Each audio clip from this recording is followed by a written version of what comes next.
antidepressants affect sexual desire. Unfortunately, in this context, it's largely true, and it's not talked about enough because quite a few patients feel uncomfortable sharing this side effect with their psychiatrist, and that's a shame.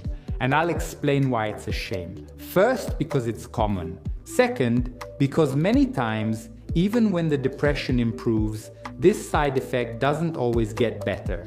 But what's important to say here is that depression or anxiety themselves can dramatically affect, and sometimes even more than the medication itself, sexual function. Once sexual dysfunction is reported, our first step is usually to say, let's give the medication some time to work and see.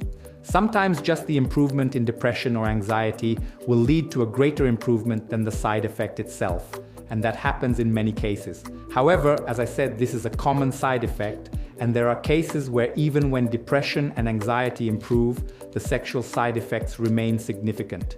Even in these cases, there are things that can be done. One of the options, for example, mainly for men, is to give medications like Viagra, Cialis, which technically almost always solves about 100% of the difficulties with function and erection.